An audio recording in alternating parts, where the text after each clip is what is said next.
Hi everyone, this is my instructional video for my mini oscilloscope kit. It can be found at www.electroniclessons.com, or in the near future you will be able to buy them in bulk for extremely reasonable prices at engineeringshock.com. That's www.engineeringshock.com. So what I'm going to do is this kit, the final product, looks like this, and it comes with a power supply and a mini probe. You actually make the probe, it's in here. I'll be going through that piece by piece. This is a really easy kit, great final product, and really good price. Okay, so what I've done is I've segregated everything. That's the instruction set. That's the outer chassis. That's your main PCB. There's your probe hardware, your LCD, and the bubble wrap bag. Your screws and whatnot, your hardware. There's one inductor, some capacitors, some button covers, a regulator with a heatsink, some buttons, some switches, a single diode, oh, and there's another button cover, and some rails, and some terminals. So it's really not all that hard. We're going to go through it, and we'll go through step by step. First of all, I'm going to solder on the capacitors. Okay, so here's where our main capacitor bank is. Most of the capacitors you have to solder in are 100 microfarad 16 volt capacitors, so it's not that hard to look through them. But right here was a design error initially, and this is an important thing to take into note. C14, which is a 100 microfarad 16 volt capacitor, goes right here. Now you can find all this in the assembly notes, but the assembly notes aren't awesome. It's nice to have someone go through it with you. So they want you to put the capacitor in backwards. Put the negative pin in the square pad. Remember, the negative pin is the shorter pin, and the square pad, you can't see it, is on the right. Okay, C1 non-polarized, 0.1 microfarads. C32 polarized 100 microfarad capacitor, 16 volts. As well, C15 right up here, 100 microfarad capacitor. C14, which is remember what I told you about reversing it. Read the assembly notes, you'll see what I mean. And C16, which is 100 microfarad 16 volt capacitor. As well, C10, another 100 microfarad capacitor, 16 volts, and the big bad boy here is 470 microfarads, I believe, and that is C11. So that's all the capacitors. Pretty easy to put on. Keep in mind that the square pads normally mean positive, except for C14. So read the assembly notes, that's the capacitors. Next we'll do the single inductor and the regulator. Okay, so as you can see, the inductor is in. It shouldn't really matter too much which way you put it in, but there is a longer lead, so put the longer lead in the square terminal, and the smaller one in the circle, just to keep things consistent. But then again, it's just a coil of wire, so it shouldn't matter too much. Look at the regulator, the 5 volt regulator on the left. The easiest way to do this comes with the screw, along the longest screw, a nut, a heat sink, and the unit. What I did was I put I rested the heat sink down on the board. I put the 5 volt regulator in place. I didn't solder it. I bent it down into place, and then I screwed the screw through it and put the nut on there. Then I soldered. I find that's the easiest way, and that doesn't take very long. So far, I've done the capacitors, I've done the inductor, and I've done the power supply, or the power regulator, or the voltage regulator. So that's taken me a total of 5 minutes. So we're on a roll. Next, let's do the buttons. Buttons are in, all soldered in on the back side. A little bit of flux never hurts. What I do is I just take some flux, dab it on. Helps the solder flow. Not necessary, but it helps. Next, we're going to do a quick step. We're going to add a jumper, and we're going to add a diode for our power supply. Okay, in the diode area, we just need a diode and a jumper.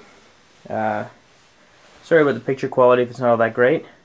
For the area D3, which is the top one, we're going to add our one diode with the negative stripe to the right. You can actually see the negative stripe on the PCB, and we're going to add a jumper to area D4, which is the last one. So the two areas in the middle for diodes are just going to leave completely blank.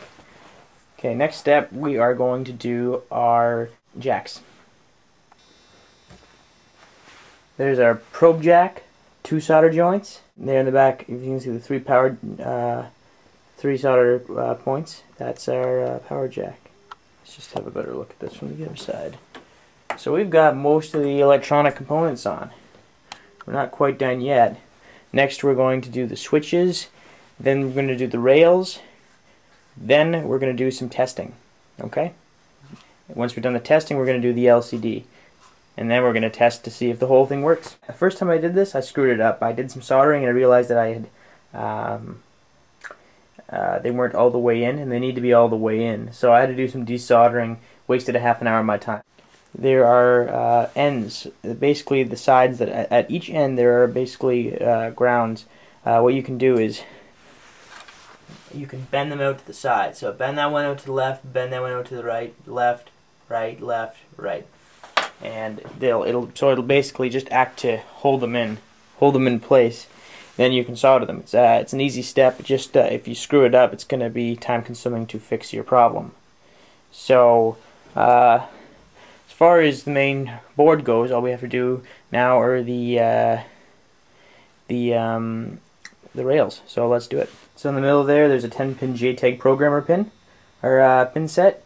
What I'd like to do is just put a little bit of flux on the other side, put some solder on the end of my iron, put that through, hold it, turn it around, and solder one pin so it's stable, so it's set, and then solder the rest. Real easy. That's your programmer. You don't really have to use that, but it's good to have it in there anyway. It's part of the kit. So let's do the other jumpers. Now pay close attention to these next jumpers. We're actually going to solder them directly to the LCD. Okay, so here's the back side of your LCD.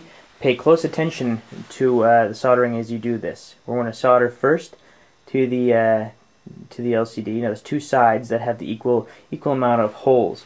One side, the far side here, has indications on what the holes mean. So you might be able to see the writing beside each of the holes. That's the side that we're going to have the long rail on. And these ends just serve as standoffs. Now this is very important, so pay close attention to this step. Watch me do it, and then follow suit. So what I'm going to do is I'm going to start the soldering, and I'll talk more about it when I'm done, because there's a couple steps we have to take here. Okay, so what you might notice is, what I've done is I haven't soldered anything yet. You can't see the other side, but what I've done, and this is, you learn from your mistakes, I'm trying to convey them to you before I do this. But what I did before is I put them in and I soldered, and I actually made one lopsided. So what I did was I put some flux on the top side. And then I put the rails in. So they're standing on the rails right now. So they're at 90 degrees. So they're not lopsided. So I'm going to just solder it while they're all holding each end of the LCD up. So I'm going to solder it, and we'll look at it when I'm done. Okay, so now what we're going to do, done the soldering, make sure it's not lopsided. The main strip for the main rail is down at the bottom. There's two at the top. We just want to see if it fits. But before we actually do that, there's something important we have to do. If you actually look at it, there's one pin on this side that needs to be cut. It's the pin on the inner left, or on the inner right. So this pin has to be cut. So we're going to cut it from the bottom, because otherwise it's going to interfere with the heatsink. Be very careful to only cut one. So once it's cut,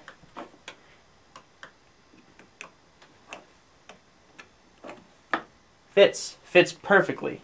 So the next step, we're not actually going to solder that into place yet. What we're going to do is we're going to take it out and we're going to do some preliminary testing. And all of this can be seen in the assembly notes, but again, this video is good to go along with, so hold on for a second.